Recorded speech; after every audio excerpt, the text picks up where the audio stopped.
अस्सलाम वालेकुम, I am Hafza Aliza Yaqub. Welcome to my YouTube channel psychological learning with Aliza Yaqub. Today we discuss on sport expertise in sports psychology, यानी कि जो sport खेलते हुए जो प्लेयर जो होते हैं, जो एथलीट होते हैं, जो एक्सपर्ट हो जाते हैं, आज हम उन्हें डिस्कस करेंगे। स्पोर्ट साइकोलॉजी में जो स्पोर्ट एक्सपर्टीज़ है उनका क्या रोल है। Sport expertise. An expert athlete can be defined as a specialist in a particular sport who is able to achieve high level of motor skill related to the sport practice. Sport expertise कौन क्या होता है? वो athlete होता है sport expert, जिसके पास एक specific field के अंदर, एक पर्टिकुलर स्पोर्ट के अंदर वो स्पेशलिस्ट होता है। उसकी मोटर स्किल उसके अंदर ज़्यादा होती हैं और उसको उसके अंदर बहुत ज़्यादा प्रैक्टिस होती है। यानी किसी भी स्पोर्ट के अंदर अगर किसी एथलीट को खेलते हुए जो है वो काफ़ी साल हो गए हैं और उसकी अच्छी प्रैक्टिस है और उसको स्पोर्ट एक्सपर्टिस कहते हैं। The study of sporting expertise has great intuitive appeal for spectators and scientist like we marvelled at the performance of sporting legends over the year. यानी कि जो स्पोर्ट एक्सपर्टीज़ है वो स्पेक्टेटर्स यानी कि जो तमाशाई होते हैं उनके लिए, वो जब वो खेलता है तो दूसरे उसके प्ले को बहुत ज़्यादा लाइक करते हैं। उनके लिए वो एक शानदार परफॉर्मेंस होती है, जो एक लेजेंड जो होता है, जो एक एक्सपर्ट होता है, वो आके परफॉर्म करता है। Partly in awe at the gracefulness and athleticism of their performance, कि वो जो देखने वाले तमाशाई होते हैं, स्पेक्टेकुलर होते हैं, वो एक तअज्जुब में आ जाते हैं कि इतना अच्छा इसने परफॉर्म किया है। And perhaps occasionally with envy as to the superior gifts और ability that they are perceived to possess our and beyond mere mortals. Expert well perform better no. जो एक्सपर्टीज़ होते हैं वो अच्छा परफॉर्म करते हैं और वो अच्छा जानते होते हैं कि कौन से प्लेस के ऊपर जो है वो किस तरह का परफॉर्म करना है। और जब वो खेलते हैं और खेलने के अंदर वो परफॉर्मेंस अपनी देते हैं, तो जो देखने के लिए आए होते हैं उनको पता चल रहा होता है कि जो नोविस होता है यानी कि जो न्यू होता है इस फील्ड के अंदर, स्पोर्ट के अंदर, उसका और जो एक्सपर्ट है उन दोनों के खेल के दरमियान में डिफरेंस क्या है। Sport expertise clearly demand not only enhanced cognitive functioning but all well tied and accurate motor education. जो स्पोर्ट एक्सपर्टीज़ होता है यानी जो एक्सपर्ट होता है स्पोर्ट में, जो जिसको अच्छा परफॉर्म करते हुए काफ़ी साल हो गए होते हैं और जो उस फील्ड के अंदर एक्सपर्ट हो गया होता है, सिर्फ उसकी कोग्निटिव फंक्शनिंग ही ज़्यादा नहीं होती कि उसकी थिंकिंग ज़्यादा अच्छी है, उसकी मेंटल इमेजरी ज़्यादा अच्छी है, उसको ज़्यादा प्लानिंग आती है कि किस तरह हम परफॉर्म करके अच्छा प्ले कर सकते हैं। उसकी मोटर एजुकेशन जो होती है, जो उसकी मोटर फंक्शनिंग होती है, जो उसके मसल्स की वर्किंग होती है, जो उसके वो भी बहुत ज़्यादा जो होती है अच्छी होती है। Cognitive approach to the study of expert performance have been especially influential in the study of expert in sport। यानी स्पोर्ट के अंदर जो एक्सपर्टीज़ है उनकी कोग्निटिव जो अप्रोच है या जो कोग्निशन है उनकी वो ज़्यादा स्ट्रॉन्ग हो, इसको बहुत ज़्यादा जो है वो काबिल कबूल समझा जाता है। यानी कि जिसकी कोग्निशन एथलीट की ज़्यादा अच्छी होगी या जो एक्सपर्टीज़ है वो उसको सिर्फ एक्सपर्ट जो है उसको ये नहीं है कि उसकी मेंटल प्रैक्टिस अच्छी है और उसके साथ उसकी फ़िज़िकल प्रैक्टिस भी अच्छी होनी चाहिए, उसकी मोटर फंक्शनिंग भी स्ट्रॉन्ग है और उसकी जो मेंटल है, उसकी जो मेंटल प्रैक्टिस है वो भी स्ट्रॉन्ग है, जिसके जो कि उसकी कोग्निटिव फंक्शनिंग के अंदर आ जाती है। वो दोनों लिहाज से जो है वो एक्सपर्ट है और वो अच्छी तरीके से जानता होता है कि किस तरह जो है वो गेम को मैनेज करना है। एक्सपर्टीज़ इस तरह होते हैं कि जिस तरह अगर कोई भी एक इंडिविजुअल है उसको कोई काम अच्छा करना आता है, इस तरह जो जिसको स्पोर्ट में अच्छा करना आता है, जिसको अच्छी प्रैक्टिस हो गई होती है, वो काफ़ी साल से खेल रहा होता है और उसके अंदर उसका लक भी होता है, उसको शौक़ भी होता है इस चीज़ का, तो वो अच्छी तरह मेहनत करता है और अच्छे परफॉर्मेंस शो करता है, अपने गोल्स को अचीव करता है, उनको स्पोर्ट एक्सपर्टिस कहा जाता है। और जब वो आके प्ले ग्राउंड में खेलते हैं, अपनी परफॉर्मेंस दिखाते हैं, तो जो देखने वाले होते हैं उनको भी पता चल जाता है कि ये जो है इसको इधर काफ़ी ज़्यादा वक्त हो गया हुआ, ये एक्सपर्ट है इस गेम का। जो एक्सपर्टीज़ होते हैं उनके पास ऐसी क्वालिटीज़ होती हैं, यानी मैनेजमेंट की, लीडरशिप की, उनके पास ऐसी क्वालिटीज़ होती हैं, उनकी स्किल्स इतनी अच्छी हो गई होती है, इतनी पॉलिश हो गई होती हैं कि उनसे पता चल रहा होता है कि जो लेस स्किल्ड पीपल हैं उनसे वो किस तरह डिफरेंट है। जो लेस स्किल्ड पीपल होते हैं या प्लेयर्स होते हैं जो अभी नए आए हुए होते हैं उस गेम के अंदर, जिन्हें नोविसेस कहा जाता है, उनकी क्वालिटीज़ और स्किल्स उतनी पॉलिश नहीं होती जितनी एक्सपर्टीज़ की होती हैं।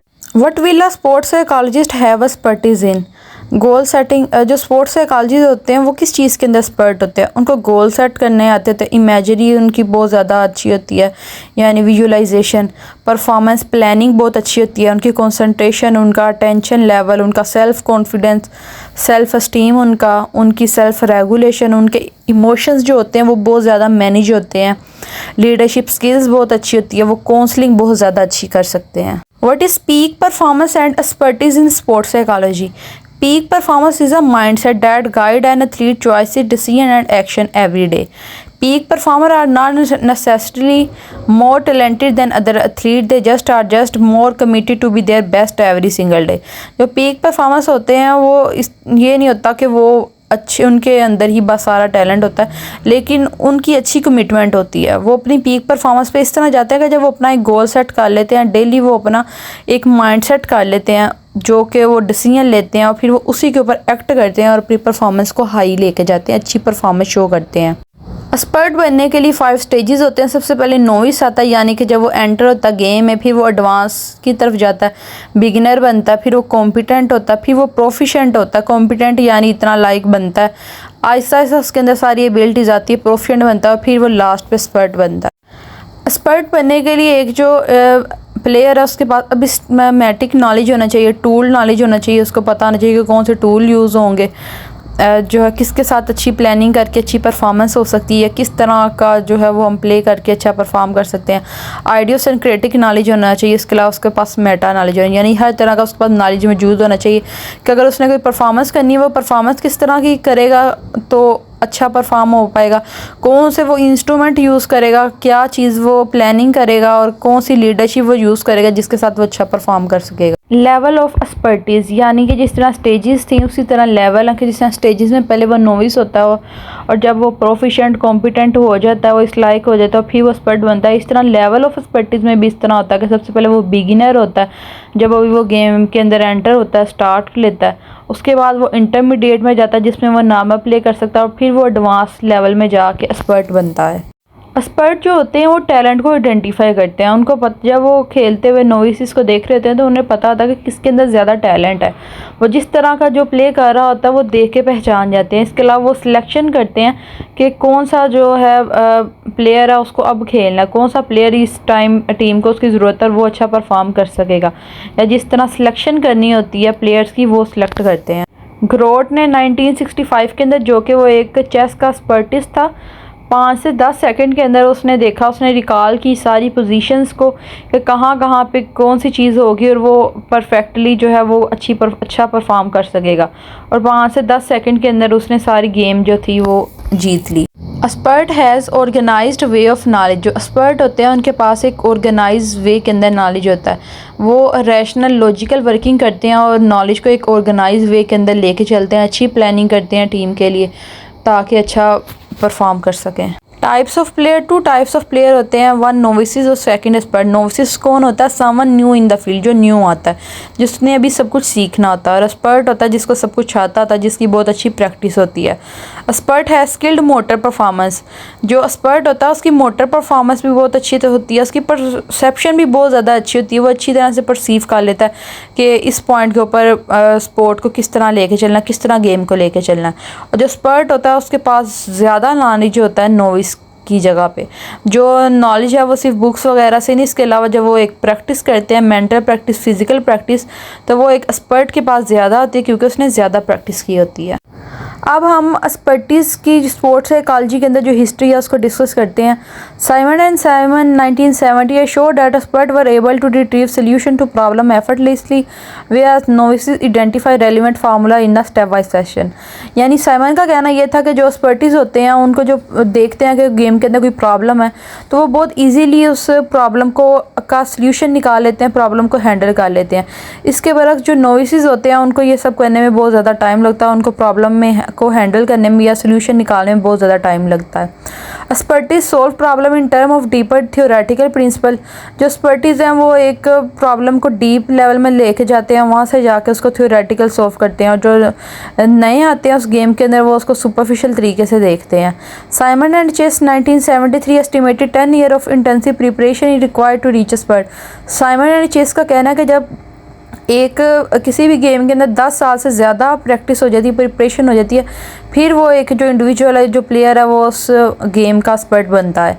एरन Allard work on the perceptual and cognitive expertise in sport. Aaron Allard ने जो एक्सपर्टीज थी उनकी परसेप्शन और कोग्निशन के ऊपर वर्क किया कि किस तरह वो इतने साल गेम के अंदर रहते हैं, प्रैक्टिस करते हैं, फिर उनकी परसेप्शन जो है वो ज़्यादा अच्छी होती है और उनकी कोग्निशन एबिलिटीज़ जो होती है वो ज़्यादा अच्छी होती है। वो अच्छे तरीके से प्लानिंग कर पाते हैं और अच्छे तरीके से थिंकिंग कर पाते हैं। जो बैरेट था उसने इन्वेस्टिगेशन की थी कि कितना डिफरेंस होता है नोविसिस की स्किल के अंदर और एक्सपर्टीज की स्किल के अंदर, कि जो पुराने होते हैं उनकी किस तरह स्किल जो होती है वो पॉलिश हो चुकी होती है, जो एक्सपर्टीज होते हैं।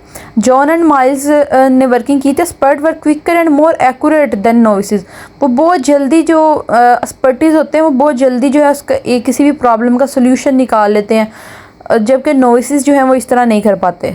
The development of an athlete from basic performance to elite level of accomplishment is a long and complicated process। जो कि एथलीट की एक परफॉर्मेंस है, जब तक कि वो स्टार्टिंग से लेके जाता है एक्सपर्ट लेवल तक, वो बहुत ज़्यादा एक कॉम्प्लिकेटेड प्रोसेस होता है, क्योंकि इसके लिए बहुत ज़्यादा टाइम रिक्वायर होता है। Identifying and neutering talent, developing and fine tuning sport skill. जितनी ज़्यादा फिर वो प्रैक्टिस करता है उतनी ज़्यादा उसकी स्किल अच्छी होती है, उसको वो अच्छी तरीके से जो है वो परफॉर्मेंस शो कर पाता है। और उसकी जितनी ज़्यादा वो अच्छी ट्रेनिंग लेता है, जितनी ज़्यादा वो एक्सपर्ट उसको कोचेस सपोर्ट करते हैं, उतनी ज़्यादा फिर वो एक्सपर्ट हो जाता है। Theories and model. Ecological psychology action from a non-functional approach pattern of relationship between living and the environment।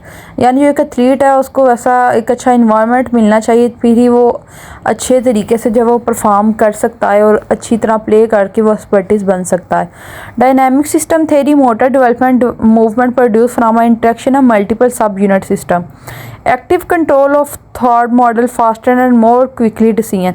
जो एक्टिव कंट्रोल रखते हैं गेम के ऊपर, फिर वो क्विकली डिसीजन ले लेते हैं कि अब इफ़ एंड देन डू, कि अभी इस वक्त हमारी गेम की सिचुएशन ये है, सीरीज़ में ये, उसके बाद हमने ये करना है, और फिर हम वो एक स्ट्रेटजी बना लेते हैं कि किस तरह उन्होंने गेम को लेके चलना है। McPherson and Thomas 1989 enable the performer to initiate and appropriate response under certain condition। For example if sensory information available to the performer, यानी अगर एक सेंसरी इंफॉर्मेशन मिलेगी, कोई स्टिमुलस मिल रहा है एक एथलीट को, तो फिर उसको वो उससे आगे फर्दर जो है वो डिसीजन ले सकेगा। और what to do store in declarative memory, how to do something in houseful in procedural memory. यानी कि ये डिक्लेरेटिव मेमोरी और प्रोसीजरल मेमोरी का किस तरह जो है वो गेम को लेके चलना, ये एक जो एथलीट होता है वो पहले ये सोचता है, अपनी एक प्लानिंग बनाता है, किस तरह अपना वो एक गोल सेट करता है कि किस तरह उसने गेम को लेके चलना है, और फिर वो ये एक प्लानिंग बनाता है कि उसने उस गोल तक किस तरह पहुँचना है। इसके अंदर जो एथलीट होते हैं वो अपनी कोग्निशन पावर को यूज़ करते हैं कि जब हमने लास्ट टाइम प्ले खेला था तो उस वक्त क्या हुआ था, कि जब हमने लास्ट टाइम खेला था तो इस स्टेप के बाद हमने ये वाला स्टेप लिया था और तब वो अच्छा हुआ था, या अगर हमने उस वक्त ये किया था, अगर उन्होंने अपने वो एक्सपीरियंस को देखते हैं, अपनी वो विजुअलाइजेशन करते हैं कि अगर हम इस तरह करेंगे तो अच्छा परफॉर्मेंस होगी, इस तरह अपनी कोग्निशन को यूज़ करते हैं। अपनी मेमोरी के अंदर जो चीज़ें हैं, अपनी डिक्लेरेटिव मेमोरी, प्रोसीजरल मेमोरी जो है उनको यूज़ करते हैं, किस तरह कौन सा हम प्रोसीजर यूज़ करेंगे तो हम सक्सेस तक जा सकते हैं। इस तरह वो डिफरेंट जो है वो बनाते हैं कि इस वक्त ये है, और अब अगर हम इस तरह वाली स्ट्रेटजी को यूज़ करेंगे उसके बाद हम इस तरह की अच्छी परफॉर्मेंस जो है वो शो कर सकेंगे। इस तरह के एथलीट जो है वो मैनेजमेंट करता है, कोग्निशन को यूज़ करके प्लानिंग बनाता है, फिर वो अच्छी परफॉर्मेंस शो करता है और इस तरह उसकी प्रैक्टिस भी अच्छी हो जाती है और वो एक्सपर्ट बन जाता है। Declarative and procedural memory, remembering the physical process of how to do something like drive a car, कि किस तरह कार ड्राइव करनी है, ये होती है एक प्रोसीजरल मेमोरी। और while remembering the route you have to taken to get somewhere, और अगर कोई रास्ता याद रखना है तो वो आ जाती है हमारी डिक्लेरेटिव मेमोरी के अंदर। इस तरह जो है कि हाउ टू डू सम, या किस तरह कार को चलाना है, क्या डिसीजन लेना है, गोल तक किस तरह जाना है, ये हमने लास्ट टाइम किस तरह की स्ट्रेटजी यूज़ की थी। इस तरह ये आ जाती है कि प्रोसीजर मेमोरी के क्या प्रोसीजर रखना है और किस तरह उस गोल तक जाना है, क्या वो प्रोसीजर रखना है, उसको डिक्लेरेटिव मेमोरी के अंदर आ जाएगा। एंडरसन थ्योरी जो है इसके मुताबिक कि वो डिक्लेरेटिव नॉलेज जो है उसको यूज़ किया जाता है कि रूट को याद रखना कि कौन सा स्टेप बाय स्टेप किस तरह चलना है जो हमें हमारे गोल तक लेके जाएगा। और इसके अंदर जो है वो प्रोसीजरल नॉलेज को भी यूज़ किया जाता है कि अपने गोल को क्या किस तरह सेलेक्ट करना है और कैसे वहाँ तक पहुँच अच्छी परफॉर्मेंस शो करनी है। हॉलियोक 1991 propose that this type of knowledge generation and transfer very adapt eight solving routine problem. Routines जो प्रॉब्लम्स होती हैं एथलीट को पेश आती हैं वो सॉल्व की जाती हैं। टाइनसन 1990 स्पेसिफिक एड्रेस इन मेमोरी, इसने मेमोरी के ऊपर वर्क किया था कि किस तरह जो है वो डिफरेंट एड्रेसेस या जिस तरह जो कोडिंग है वो मेमोरी के अंदर स्टोर की जाती है और बाद में उसको रिट्राइव किया जाता है। एरिक्सन के मुताबिक किस तरह इंफॉर्मेशन को इनकोड किया जाता है मेमोरी के अंदर और बाद में उसको डिमांड के मुताबिक जो है वो फ्यूचर में रिट्रीव किया जाता है। क्योंकि जब एक एथलीट है वो अच्छा परफॉर्म करता है जिसमें उसने अच्छी परफॉर्मेंस शो किया तो जब वो नेक्स्ट टाइम परफॉर्म करने के लिए जाएगा तो वो ज़रूर अपना पास्ट वाला भी याद करेगा कि मैंने तब कौन सी स्ट्रैटेजीज़ को यूज़ किया था, मैंने तब क्या किया था जो मैंने अच्छी परफॉर्मेंस दी थी। इस तरह फिर वो उन चीज़ों को विजुअलाइज़ करेगा, मेंटल इमेजरी में लेके आएगा। और जब एक एथलीट अपनी इस तरह मेंटल इमेजरी को यूज़ करेगा, फिजिकल प्रैक्टिस को इन्हेंस करेगा, फिर वो अच्छी परफॉर्मेंस शो करेगा और वो एक्सपर्ट बन जाएगा। Method and measures, Ericsson and Smith 1991 propose a three step process for studying expert performance, यानी इन्होंने 3 स्टेप बताए थे जिसके साथ एक्सपर्टीज़ की जो परफॉर्मेंस है वो अच्छी होती है। फर्स्ट स्टेप ये होती है कि टास्क को आइडेंटिफाई करना कि टास्क है क्या है। पेपर एंड पेंसिल टेस्ट जो है वो डिफरेंट रिस्पॉन्स से चेक करना और अपने टास्क को पहचानना। फिर जो टास्क का उसकी करैक्टरिस्टिक को जानना वर्बल रिपोर्ट के ज़रिए, मेमोरी स्किल को चेक करना, कोग्निशन को चेक करना और उसके बाद जो है एफर्ट लगाना और अडॉप्ट करना उस गोल को, यानी कि आइडेंटिफाई करना टास्क को, फिर एनालाइज करना उसकी करैक्टरिस्टिक को वर्बल रिपोर्ट के ज़रिए। पहले जब आइडेंटिफाई टास्क को किया जा रहा है वो नॉन वर्बल रिपोर्ट यूज़ की जा रही है, paper and pencil test use किए जाते हैं।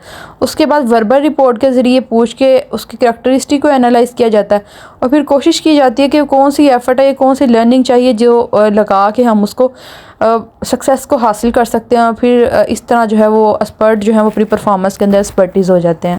Perceptual and cognitive expertise in sport. 3 domain specific perceptual cognitive skill have repeatedly been shown to be fundamental for expert performance in sport. Situation probability के कौन सी situation के हिसाब से उस वक्त जो है वो कौन सी हमें वही लेनी चाहिए, कौन सा एक्ट करना चाहिए, कौन सा क्या करना चाहिए उस सिचुएशन के हिसाब से। और पोस्चर क्यू यूसेज, किस तरह जो क्यू डिफरेंट यूज़ करके जो है एक्सपर्टी दूसरों को मोटिवेट करते हैं और क्या पैटर्न वो अपनी गेम का रखते हैं जिसकी वजह से वो एक्सपर्ट हो जाते हैं। एक्सपर्टीज जो होते हैं उनकी परसेप्चुअल और कोग्निशन जो होती है वो भी उनकी बहुत ज़्यादा स्ट्रॉन्ग होती है। वो बहुत अच्छी तरीके से सिचुएशन को परसीव कर लेते हैं और फिर वो अपनी कोग्निशन को यूज़ करते हुए बहुत अच्छी प्लानिंग बनाते हैं, जो भी प्रॉब्लम आती है उसको वो सॉल्व आउट करते हैं। Cognitive component in sport, some of the most important cognitive skill for any athlete are focus के सबसे ज़्यादा जो important cognitive component जो expertise की यूज़ करते हैं, जो एथलीट यूज़ करते हैं, उनका फोकस बहुत ज़्यादा होता है, उनकी विजुअल अटेंशन बहुत ज़्यादा होती है, visual tracking, fast decision making होती है उनके पास और इस तरह वो बहुत जल्दी जो है वो क्विक कर लेते हैं, परसीव कर लेते हैं कि क्या सिचुएशन है और उसके हिसाब से वो सोल्यूशन बना लेते हैं और अच्छी परफॉर्मेंस शो करते हैं।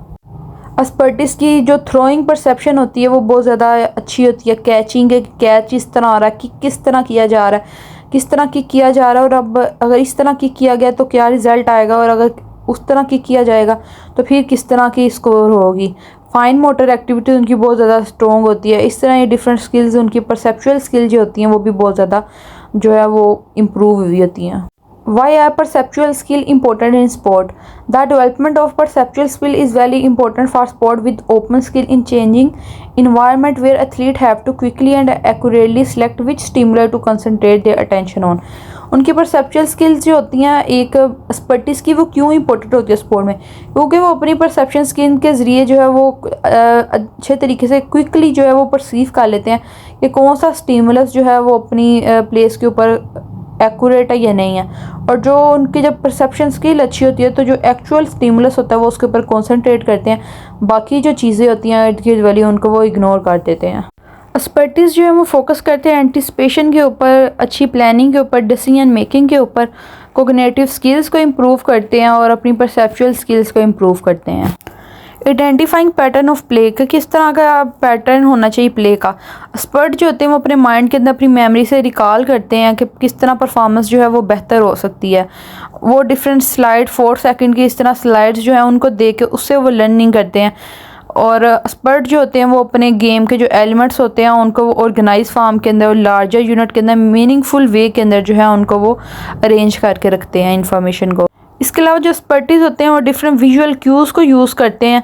विजुअल क्यूज़ यानी कि पिक्चर्स को देखते हैं जिससे उन्हें पता लगता है कि किस तरह हमने परफॉर्म करना है। डिफरेंट वीडियोस को देखते हैं, उनको डिफरेंट वर्ड्स जो होते हैं जिनसे वो मोटिवेट होते हैं। डिफरेंट ऑब्जेक्ट्स और combination of words and pictures यानी कि जो एक्सपर्टीज़ होते हैं उनकी वो वीडियोस देखते हैं, उनकी वो पिक्चर्स देखते हैं, किस तरह उन्होंने अपना स्पोर्ट के अंदर नाम बनाया है, उनके मोटिवेटरी वर्ड्स देखते हैं और इस तरह जो है उनकी परफॉर्मेंस और ज़्यादा बेहतर हो जाती है और वो अपनी फील्ड के अंदर एक्सपर्ट बन जाते हैं। Visual search behaviour looking the right way, इस तरह वो जो एथलीट होते हैं वो आई मूवमेंट को ट्रैक करते हैं, वो हैंड मूवमेंट देखते हैं कि किस तरह जो है परफॉर्म करते वक्त हैंड मूवमेंट किस तरह है, आई मूवमेंट क्या है। इस तरह वो डिफरेंट जो है क्यू यूज़ करते हैं, विजुअल बिहेवियर्स को देखते हैं और इनसे वो सीखते हैं, लर्न करते हैं। Practical issues and intervention, expertise को कुछ प्रैक्टिकल इश्यूज भी सामने आते हैं। Expertise determine 2 types of question कि किस तरह एक स्किल को एक्वायर किया जा सकता है, एक स्किल के अंदर किस तरह वो एक्सपर्ट बन सकते हैं और वो अच्छी तरीके से प्रैक्टिस करते हैं और फिर ही वो उस फील्ड के अंदर जो एक्सपर्ट बनते हैं। ब्लूम ने 1985 के अंदर 3 इंपॉर्टेंट फेजेस दिए जिसमें उसका कहना था कि सबसे पहले एक जो एथलीट होता है वो इनिशिएट करता है, गेम के अंदर एंटर होता है, फिर वो डेवलप करता है यानी इंटरमीडिएट लेवल तक आता है, फिर उसकी परफॉर्मेंस के अंदर जो है परफेक्शन आती है और वो एक्सपर्ट बनता है। The role of deliberate practice in developing expertise in sport. Deliberate practice consists of training activities यानी कि ट्रेनिंग ली जाती है, एक्सपर्ट जो होते हैं वो ट्रेनिंग लेते हैं।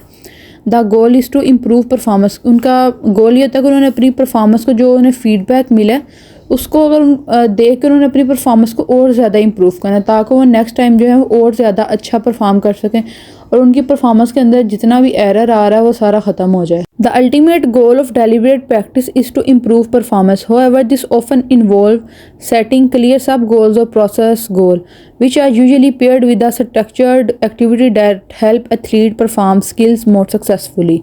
Deliberate practice involves building on and adapting existing skill by focusing on specific aspect of those skill and improving them, यानी कि वो अपनी जो प्रैक्टिस है उसके ऊपर ज़्यादा फोकस करते हैं, अपनी जो फीडबैक से अपनी जो एक्टिविटी होती है उसके अंदर वो इम्प्रूवमेंट लेके आते हैं। जितना ज़्यादा एक्सपर्टीज़ जो होते हैं वो उनके पास एक्सपीरियंस ज़्यादा आता है उतनी ही अच्छी उनकी परफॉर्मेंस जाती है। पहले अगर वो स्टार्ट करते हैं नोविस होते हैं, अपने फर्स्ट लेवल पे होते हैं एवरीडे स्किल के ऊपर, उसके बाद वो सेकंड स्टेज के ऊपर जाते हैं और जब फिर वो अपनी कोग्निशन को भी यूज़ करते हैं किसी खेल के अंदर वो एक्सपर्ट हो जाते हैं और फिर वो जितनी ज़्यादा उनकी प्रैक्टिस होती है उतनी ज़्यादा उनकी जो परफॉर्मेंस है वो हाई होती है। Deliberate practice is the best technique for achieving expert performance in every field, including writing, teaching, sport programming, music, medicine, therapy, chess and business। यानी इन तमाम चीज़ों के अंदर टीचिंग के अंदर, राइटिंग, मेडिसिन और चेस और डिफरेंट बिजनेस क्लासेस के अंदर जो है ये डेलिब्रेट प्रैक्टिस को यूज़ किया जा सकता है। But there is much more to deliberate practice than 1000 hours. The deliberate practice theory proposed that expert performance is the result of prolonged practice.